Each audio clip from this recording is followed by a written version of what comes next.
तो आप जानते हैं कि all India Muslim personal law board जिस वक्त ये सब बात चल रही थी कि हुकूमत कोई बिल लाने वाली है, उसी मौके पर हज़रत मौलाना खालिद सैफुल रहमानी साहब की कोशिशों से एक मीटिंग हुई और ये तय किया गया कि बिल ये हुकूमत लाएगी तो जाहिर बात है कि वो बिल ख़तरनाक होगा। वो बिल वफ़ के कानून को मजबूत करने के लिए नहीं होगा। आप जानते हैं कि हिंदुस्तान में 1954 से लेकर 1995 तक वफ़ के कानून में तरमीमात होती रही और फाइनल तरमीम जो है 2013 में हुई और ये तमाम तरमीमात वफ़ के कानून को मजबूत करने के लिए हुई। ये पहला बिल है जो पूरा का पूरा बिल इस बात के लिए है कि किस तरह से वफ़ के कानून को सबूताज किया जाए।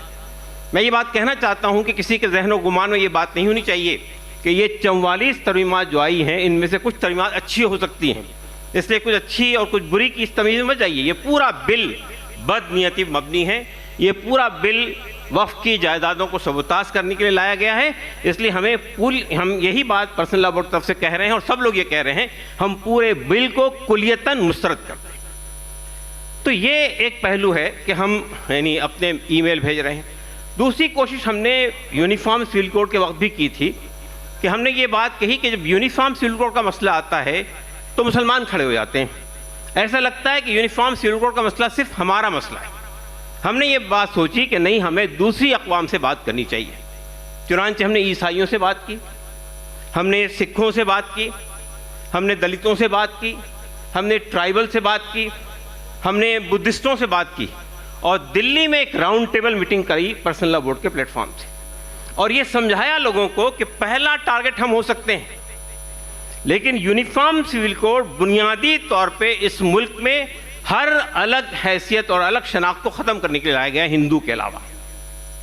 ये सिखों को भी, ईसाइयों को भी, बुद्धिस्टों की भी शनाख्त को ख़त्म करना चाहते हैं। पहला टारगेट हम हो सकते हैं। चुनांचे हमने बहुत तफसील से बताया कि यूनिफॉर्म सिविल कोड की ज़रूरत कहाँ कहाँ पड़ेगी और सब ने उससे इत्तेफाक किया। उसके बाद हमने एक जॉइंट प्रेस कॉन्फ्रेंस की और हुकूमत को पहली बार ये मैसेज गया कि सिर्फ मुसलमान नहीं, इस मुल्क के दलित, इस मुल्क के आदिवासी, इस मुल्क के सिख, इस मुल्क के ईसाई और इस मुल्क के बुद्धिस्ट जो है यूनिफॉर्म सिविल कोड की मुखालिफत कर रहे हैं। हमने ये तय किया पर्सनल लॉ बोर्ड के प्लेटफॉर्म से कि इस बार भी हम ऐसा ही करेंगे। इसलिए पहला टारगेट मुसलमान हो सकते हैं, वफ़ की जायदादों पे हमला होगा, लेकिन उसके बाद गुरुद्वारे भी नहीं बचेंगे, उसके बाद बुद्धिस्टों के वो भी नहीं बचेंगे, बाकी लोगों पर भी हमले होंगे।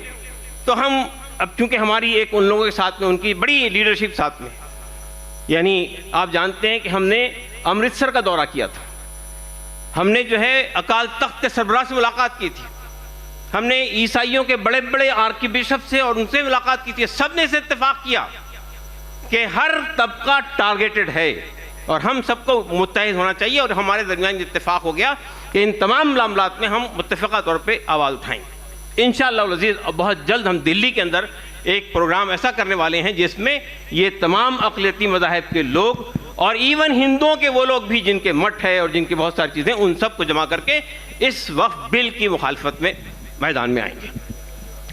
तीसरी बात में ये कहनी है, एक और एरिया है जिसमें अब तक हम मुतवज्जे नहीं हुए। आप जानते हैं कि ये हुकूमत कई तरह से हमला करती है। एक तो बिल पेश किया गया पार्लियामेंट में और उसके बाद आप देखिए गोदी मीडिया को, जिसको आप गोदी मीडिया कहते हैं, वाक़तन गोदी मीडिया है, जो नेशनल मीडिया है, इलेक्ट्रॉनिक मीडिया है, सोशल मीडिया पे ये नैरेटिव बताया जा रहा है कि मुसलमानों की वफ़ की जायदादें लगातार बढ़ रही है, फलां साल तक इतनी थी और उसकी डबल हो गई और वक्फ बोर्ड जिस जायदाद पे हाथ रख देता है वो उसकी हो जाती है। और ये वक्फ की जायदादें, प्रॉपर्टी हमारी जायदादें मुसलमानों के बादशाहों ने हमसे छीन कर वक्फ कर दी। ये ज़रूरत इस बात की है कि हमारे तरफ से अखबारात में, हमारे तरफ से मीडिया में उसका काउंटर बयानिया, उसका काउंटर नैरेटिव बनाया जाए। देखिए बाज़ काम ऐसे होते हैं, आप जानते हैं कि हालात जो तब्दील होते हैं समाज के अंदर, उसमें ये बयानियों की, नैरेटिव की बड़ी अहमियत होती है। जिस तरह का नैरेटिव हवा में चलता है, आप एक तरफ से चल रहे हैं लेकिन पूरे मुल्क के अंदर ये हवा बनाई जा रही है कि वक्फ की जायदादें हमारी जायदादें, हमको वापस मिलनी चाहिए और वक्फ बोर्ड ने ज़बरदस्ती अपने कब्जे में कर लिया है। तो हमारा ख्याल ये कि हमको ये बतानी चाहिए कि वक्फ की हैसियत क्या है, शरई हैसियत क्या है, किस तरह ये कायम हुए हैं और ये इसमें कोई हुकूमत की जायदाद नहीं है। ये किसी और फर्द की जायदाद नहीं है। हमारे बुजुर्गों ने अपनी ज़ाती मिल्कियत, अपनी ज़ाती जायदादों को, ज़ाती इमलाक को वक्फ किया है। फिर अभी मौलाना सलमान कासिम साहब ने बहुत ये बात भी बताई कि वक्फ से इस्तिफ़ादा करने वाले सिर्फ मुसलमान नहीं हैं, गैर मुस्लिम भी इस्तिफ़ादा कर रहे हैं। और आप जानते हैं कि ये जो वक्फ बाय यूज़र वाला कानून है कि जो बतौर इस्तेमाल जो चीज़ें इस्तेमाल हो रही हैं वो चीज़ें भी वक्फ हैं। मिसाल के तौर पे कोई मस्जिद है, वो वक्फ बोर्ड में रजिस्टर्ड नहीं है, वो रेवेन्यू रिकॉर्ड में रजिस्टर्ड नहीं है, लेकिन सदियों से वो मस्जिद है, तो वो मस्जिद है। इन्होंने इस कानून से वक्फ बाय यूज़र के दफ़ा को निकाल दिया। अब आप अंदाज़ा लगाइए कि जो मस्जिदें वक्फ बोर्ड में रजिस्टर्ड नहीं हैं, अभी एक साहब कह रहे थे कि हमको रजिस्टर नहीं करना है वक्फ बोर्ड में, जो मस्जिदें वक्फ बोर्ड में रजिस्टर्ड नहीं हैं, जो मस्जिदें रेवेन्यू रिकॉर्ड में रजिस्टर्ड नहीं हैं, जो कब्रिस्तान नहीं है, अगर खुदा न खास्ता ये कानून मंजूर हो गया तो वो सब आपके हाथ से चले जाएंगे। हमारी औलादों, हमारी नई नस्ल के लिए, हमारी नस्लों के लिए कब्रिस्तान नहीं मिलेंगे तदफीन करने के लिए, नमाज पढ़ने के लिए मस्जिदें नहीं होंगी। आज सूरत हाल ये है कि अगर हम नमाज कहीं सड़क पे पढ़ते हैं, हुकूमत की इजाज़त से किसी पार्क पढ़ते हैं, तो उसको रोक दिया जाता है। तो अगर आप मस्जिदें निकल जाएंगी तो आप कहाँ नमाज पढ़ेंगे? ये पहलू भी है जिस पर हमको गौर करना है कि हमें ये कोशिश करनी है कि ये कानून किस तरह मंजूर ना हो। हमने जो है पर्सनल लॉ बोर्ड ने ये कोशिश की कि तमाम सियासी पार्टियों के अकाबरीन से मुलाकात हो, कुछ से मुलाकात हुई है और कुछ से मुलाकात जारी है। नीतीश कुमार से भी मुलाकात हुई हमारे बोर्ड के जिम्मेदारों की, और चंद्रबाबू नायडू से मुलाकात हुई। ये जो पार्लियामेंट में जब ये बिल पेश किया गया, जो मुखालिफत में तकरीरें की गई, आप सुनिए उन तकरीरों को।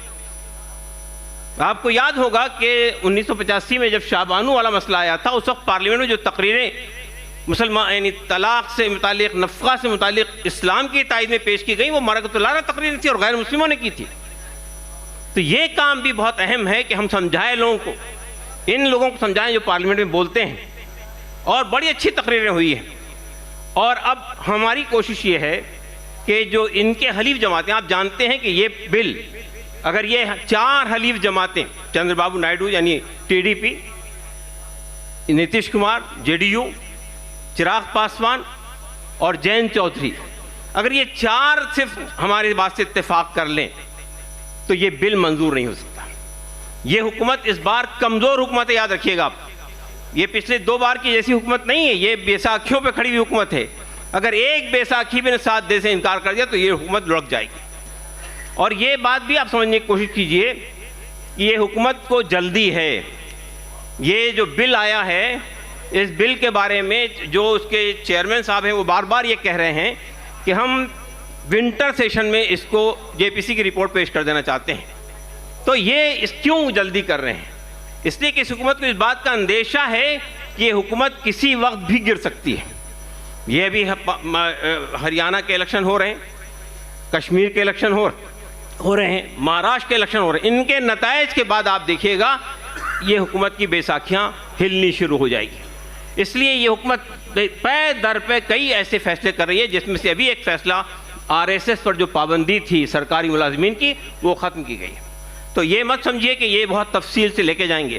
तो हमारी कोशिश ये होनी चाहिए। और इसके बाद मैं आखिरी बात ये कहना चाहता हूँ कि ये इस बात का इम्कान है कि बोर्ड आपसे ये गुजारिश करे, ये अपील करे, ये बल्कि ये मुतालबा करे कि अब सड़कों पे निकलने का वक्त आ गया है, अब एहतजाज करने का वक्त आ गया है। याद रखिएगा, ये उम्मत मुस्लिमा इस मुल्क में 20 करोड़ की तादाद में है। आज मुट्ठी भर फ़लस्तीनी, आज मुट्ठी भर गज़ा के लोगों ने 1 साल से इसराइल जैसी क़ुव्वत का, जिसके पीछे मगरबी ताकतें लगी हुई हैं, उसका नातिका बंद कर रखा है। अब तक वो अपने कैदियों को नहीं छुड़ा सके, अब तक वो हमास को ख़त्म नहीं कर सके। तो हम जैसी कौम जिसका एक माजी है, जिसकी एक तारीख़ है, वो अगर ये एक ऐसी आसानी के साथ में हमारी उन इमलाक पर, जहाँ हमारी जो मस्जिदें हैं, जो कब्रिस्तान हैं, उन इमलाक पे कब्ज़ा करने देंगे, ये तो हमारी गैरत, मिल्ली गैरत, दीनी हमीयत के ख़िलाफ़ है ये चीज़। तो हम जिस तरह हमने सीए की तहरीक हमारे नौजवानों ने चलाई, हमारी ख़वातीन ने चलाई, हमने शाहबानू की तहरीक चलाई, हमने बाबरी मस्जिद की तहरीक चलाई। मैं एक बात और कहना चाहता हूँ आपसे। देखिए, बाबरी मस्जिद आपके तमाम तर सबूतों के बाद आपके हाथ से निकल गई, जबकि आप जानते हैं कि सुप्रीम कोर्ट का फैसला क्या आया है। सुप्रीम कोर्ट के जितने ऑब्जर्वेशन थे उसमें यह कहा गया कि इसका कोई रिकॉर्ड नहीं मिला, कोई शवाहिद नहीं मिले कि मस्जिद किसी मंदिर को तोड़ के बनाई गई। ये कहा गया कि मस्जिद में नमाज होती रही 1949 तक, ये शवाहिद भी मौजूद है। ये कहा गया कि 1949 में जो मूर्तियां रखी गई वो गलत काम था, गैर दस्तूरी काम था।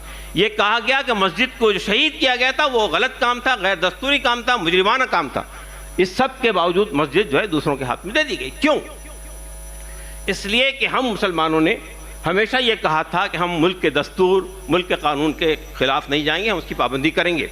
तो हमने ये कहा था कि अदालत उज़्मा जो फैसला देगी, final judicial verdict will be acceptable to us. हम ये समझते थे कि जो सबूत हमारे पास है, जो रेवेन्यू रिकॉर्ड हमारे पास है, जो माजी की शहादतें हमारे पास है, आर्कियोलॉजिकल सर्वे ऑफ इंडिया, यानी आप जानिए कि मुस्लिम पर्सनल लॉ बोर्ड ने ये बागियों का मुकदमा लड़ा था। बाद लोग ये प्रोपगंडा करते हैं कि हमने मुकदमा बहुत कमज़ोर रखा है। जितने लोगों ने मुकदमे की गवाही सुनी है सुप्रीम कोर्ट के अंदर, वो ये गवाही देंगे कि उससे बेहतर दिफा नहीं किया सकता था जो हमारे राजू धवन साहब ने जो बहुत तवील उसका वो किया। तो मैं ये कहना चाहता हूँ कि बस हो गया। लेकिन क्या हुआ, 19 साल तक सुप्रीम कोर्ट में और उससे पहले हाई कोर्ट में, उससे पहले लोअर कोर्ट में ये मुकदमा हमने लड़ा पूरी ताकत के साथ में, लेकिन ये फैसला हमारे खिलाफ गया। दूसरा फरीक ये कहता था मुकदमा अगर हमारे हक में होगा तो हम मानेंगे, नहीं होगा तो नहीं मानेंगे।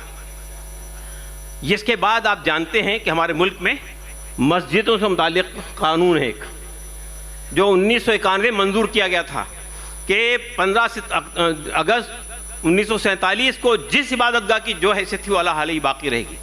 लेकिन आप जानते हैं कि इस वक्त ज्ञानवापी मस्जिद, मथुरा की ईदगाह, वहाँ मध्य प्रदेश की मस्जिद, कई मस्जिदों पे दावे शुरू हो गए और सुप्रीम कोर्ट में हमारा वो पिटीशन पेश हुआ और रखा हुआ है कि भाई इस कानून के होते हुए ये दावे नहीं हो सकते, लेकिन छोटे छोटे सतह पर जो है वहाँ पे इजाज़त दी जा रही है। तो मैं ये समझता हूँ कि अब वक्त इस बात का तकाजा करता है, उठो वगरना हश नहीं होगा फिर कभी, दौड़ो ज़माना चाल क़यामत की चल गया। अगर हम सोते रहेंगे तो हमारी हर चीज़ हमारे हाथ से निकल जाएगी। हमारी शरीयत, हमारा पर्सनल लॉ, हम पिछले 10 साल से हमारे बच्चों की लिंचिंग हो रही है, हमने खामोशी इख्तियार की है। जब भी कहा उस पर आवाज़ उठाई, हिजाब का मसला खड़ा किया गया, आसाम के अंदर लगातार इस तरह के इक़दाम किए जा रहे हैं, लेकिन तो फिर वो मुसलमानों के वोटों से महरूम हो जाएगी। अगर आप ये बात नहीं कहेंगे कि भाई आप मिन्नत कर रहे हैं, समाजत कर रहे हैं, आप जाइए हमारी बात रखिए, नहीं, ये हमारे नुमाइंदे हैं, हम भेजते हैं पार्लियामेंट के अंदर, आप फैसला कीजिए कि ये कम वक्त में ये आखिरी बात है। अगर इस बिल की हिमायत किसी भी पार्टी ने की, हम उसकी हिमायत नहीं करें आइंदा। अगर आपने ये फैसला कर लिया तो आप देखिए तब्दीली आ जाएगी। शुक्रिया, जज़ाकल्लाह।